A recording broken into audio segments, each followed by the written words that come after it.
ಮತ್ತೊಂದು ಕಡೆ ವಿಧಾನಸಭಾ ಕಲಾಪದಲ್ಲಿ ರೈತರು ದೇವಸ್ಥಾನಗಳಿಗೆ ವಕ್ಫ್ ವಿಚಾರವಾಗಿ ನೋಟಿಸ್ ಕೊಟ್ಟಿದ್ದಾರಲ್ಲ, ಈ ಬಗ್ಗೆ ಬಹಳ ಗಂಭೀರವಾದಂತ ಚರ್ಚೆ ನಡೆದಿದೆ. ವಕ್ಫ್ ಜಾಗದಲ್ಲಿ ರೈತರ ಜಮೀನು ದೇವಸ್ಥಾನ ಇದ್ರೂ ಕೂಡ ನಾವು ಅದನ್ನ ಮುಟ್ಟೋಕ್ ಹೋಗೋದಿಲ್ಲ ಅಂತ ಸಚಿವ ಜಮೀರ್ ಅಹಮದ್ ಖಾನ್ ಹೇಳಿದ್ದಾರೆ. ಹಾಗಿದ್ರೆ ಶ್ರೀರಂಗಪಟ್ಟಣ ದೇವಸ್ಥಾನಕ್ಕೆ ಯಾಕೆ ನೋಟಿಸ್ ಕೊಟ್ರಿ ಅಂತ ವಿರೋಧ ಪಕ್ಷದವರು ಪ್ರಶ್ನಿಸಿದ್ದಾರೆ. ಮತ್ತೊಂದು ಕಡೆ ಬಾಣಂತಿಯರ ಸಾವಿನ ವಿಚಾರ ಕೂಡ ಸದನದಲ್ಲಿ ಇವತ್ತು ಸದ್ದು ಮಾಡಿತು.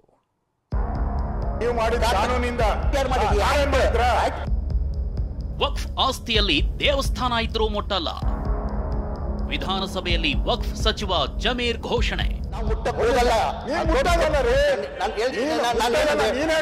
ವಕ್ಫ್ ಸಮರ ಸದನದಲ್ಲಿಂದು ವಕ್ಫ್ ಮಾತಿನ ಸಮರ ಜೋರಾಗೆ ನಡೆಯಿತು. ವಕ್ಫ್ ವಿವಾದ ಕುರಿತ ಚರ್ಚೆಗೆ ವಕ್ಫ್ ಸಚಿವ ಜಮೀರ್ ಅಹಮದ್ ಉತ್ತರ ನೀಡಿದ್ರು. ಬಿಜೆಪಿ ಕಾಲದಲ್ಲಿ 5667 ನೋಟಿಸ್ ಕೊಟ್ಟಿದ್ದಾರೆ ಅಂತ ಬಿಜೆಪಿಗೆ ತಿಳಿದ್ರು. ಇದಕ್ಕೆ ಟಾಂಗ್ ಕೊಟ್ಟ ಆರ್ ಅಶೋಕ್, ನೀವು ಮಾಡಿದ ಕಾನೂನಿನಿಂದಾಗಿ ನೋಟಿಸ್ ಕೊಟ್ವಿ ಅಂದ್ರು. ಬಿಜೆಪಿ ಸರ್ಕಾರ ಇರುವಾಗ 5667 ನೋಟಿಸ್ಗಳು ಬಿಜೆಪಿ ಸರ್ಕಾರ ಕೊಟ್ಟಿದ್ದಾರೆ. ನೀವು ಮಾಡಿದ ಕಾನೂನಿಂದ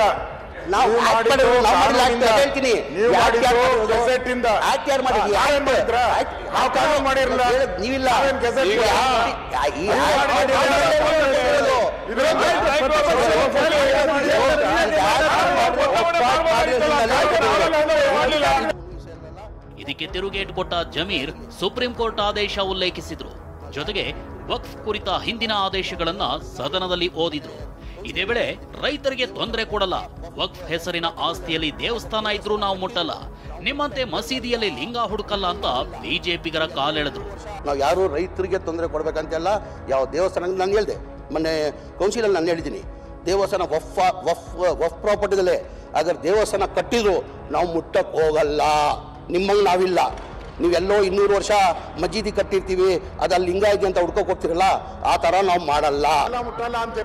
ಈ ವೇಳೆ ಎದ್ದು ನಿಂತ ಅಶೋಕ್, ಮುಟ್ಟಲ್ಲ ಅಂತೀರಾ, ಶ್ರೀರಂಗಪಟ್ಟಣ ದೇವಸ್ಥಾನಕ್ಕೆ ಹೇಗೆ ನೋಟಿಸ್ ಕೊಟ್ರಿ ಅಂತ ಪ್ರಶ್ನಿಸಿದಾಗ ಗದ್ದಲ ಸೃಷ್ಟಿಯಾಯಿತು. ಶ್ರೀರಂಗಪಟ್ಟಣ ತಾಲೂಕು ಲಕ್ಷ್ಮೀ ದೇವಸ್ಥಾನ ವಕ್ಫ್ ಬೋರ್ಡ್ ನೋಟಿಸ್ ಕೊಟ್ಟಿದ್ದೀರಲ್ಲ, ನಾವು ಮುಟ್ಟಕ್ಕೆ ಹೋಗಲ್ಲ. ಹೇಳ್ತೀನಿ ಅದ್ರ ಬಗ್ಗೆ ಡೀಟೇಲ್. ನೋಟಿಸ್ ಕೊಟ್ರೆ ನೀವು ನೋಟಿಸ್ ಕೊಟ್ಟಿದ್ವಿ,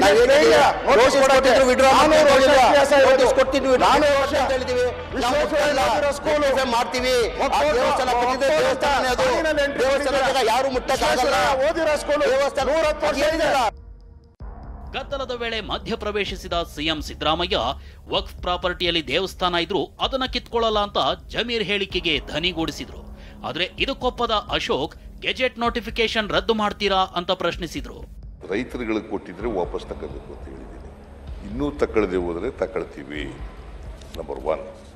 ನಂಬರ್ 2, ದೇವಸ್ಥಾನಗಳಿಗೆ ಅದು ವಕ್ಫ್ ಪ್ರಾಪರ್ಟಿ ಇದ್ರೂ ಕೂಡ ದೇವಸ್ಥಾನದ ಪ್ರಾಪರ್ಟಿಗೆ ದೇವಸ್ಥಾನ ಮಾಡ್ಕೊಂಡಿದ್ರೆ ಆ ಪ್ರಾಪರ್ಟಿಗಳನ್ನ ವಾಪಸ್ ತಗೊಳ್ಳಲ್ಲ. ಕಾಲಂ ನಂಬರ್ 9 ಮತ್ತು ಕಾಲಂ ನಂಬರ್ 11 ಅಲ್ಲಿ ನಾವೇ 1 ನಿಮಿಷ ಸರ್, ಅದನ್ನ ತೆಗಿಬೇಕಾದ್ರೆ ನೀವು 1974ರಲ್ಲಿ ಒಂದು ಗೆಜೆಟ್ ಆಗಿದೆ. ಆ ಗೆಜೆಟ್ ರದ್ದು ಮಾಡಿದ್ರೆ ಇದಕ್ಕೆಲ್ಲ ಮುಕ್ತಿ ಸಿಗ್ತತೆ. ಇಲ್ಲ ಅಂದ್ರೆ ತಿರ್ಗಿ ಇನ್ನೊಂದಷ್ಟು ದಿನ ಹೋದ್ಮೇಲೆ ತಿರ್ಗಿ ಇನ್ನೊಂದು ನೋಟಿಸ್ ಕೊಡ್ತಾರೆ. ಕೃಷ್ಣ ಬೈರೇಗೌಡ ಉತ್ತರಕ್ಕೆ ಆಕ್ಷೇಪ, ಬಿಜೆಪಿ ಸದಸ್ಯರು ಸಭಾತ್ಯಾಗ. ಜಮೀರ್ ಉತ್ತರ ಮುಗಿತಾ ಇದ್ದಂತೆ ಕೃಷ್ಣ ಬೈರೇಗೌಡ ಉತ್ತರ ಕೊಡಲು ನಿಂತರು. ಆದ್ರೆ ಬಿಜೆಪಿ ಸದಸ್ಯರು ಆಕ್ಷೇಪ ವ್ಯಕ್ತಪಡಿಸಿದ್ರು. ಯಾರ ಉತ್ತರವೂ ಬೇಡ, ಗೆಜೆಟ್ ರದ್ದು ಮಾಡಿ ಅಂತ ಅಶೋಕ್ ಹೇಳಿದ್ರು. ವಿತ್ಡ್ರಾ ಮಾಡಲ್ಲ ಅಂತ ಸಿಎಂ ಗರಂ ಆದ್ರು.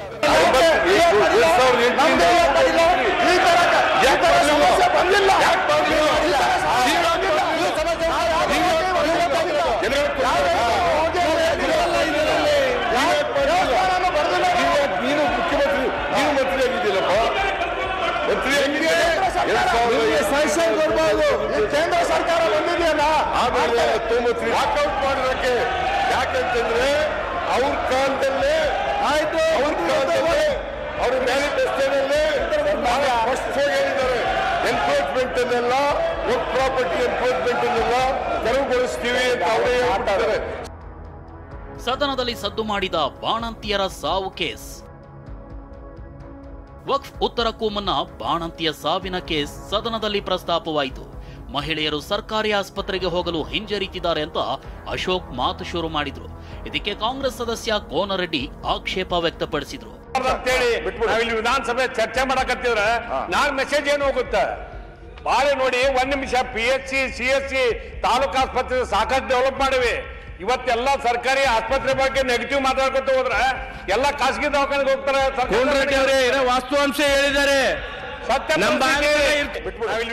ಆಗ ಮಧ್ಯ ಪ್ರವೇಶಿಸಿದ ಬಿಜೆಪಿ ಸದಸ್ಯರು ಕೋನ್ ರೆಡ್ಡಿ ಅವರೇ ವಾಸ್ತವಾಂಶ ಹೇಳಿದ್ರೆ ಸಿಟ್ಟ್ಯಾಕೆ ಅಂತ ಪ್ರಶ್ನಿಸಿದ್ರು. ಈ ವೇಳೆ ಸದನದಲ್ಲಿ ಗದ್ದಲ ಕೋಲಾಹಲವೇ ನಡೆಯಿತು. ಬರ್ರಿ ನಮ್ಮ ಹುಬ್ಬಳ್ಳಿ ಕೆಂಚಿಗೆ ಬರ್ರಿ ನಾವು ಆಸ್ಪತ್ರೆಗೆ ತೋರಿಸ್ತಾನೆ ಇಲ್ಲಿ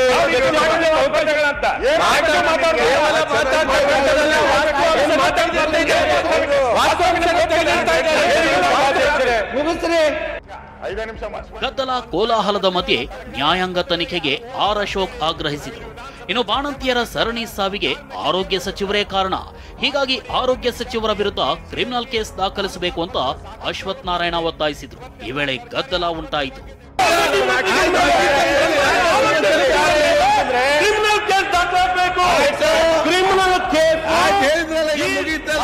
ಸಚಿವರ ಮೇಲೆ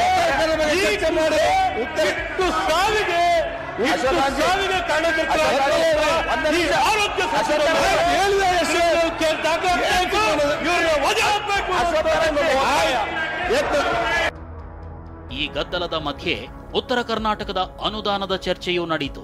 ಮುನಿರತ್ನ ವಿರುದ್ಧದ ಜಾತಿ ನಿಂದನೆ ಪ್ರಕರಣವೂ ಪ್ರಸ್ತಾಪವಾಯಿತು. ಕಿರಣ್ ಹನ್ಯಡ್ಕ, TV9 ಬೆಳಗಾವಿ.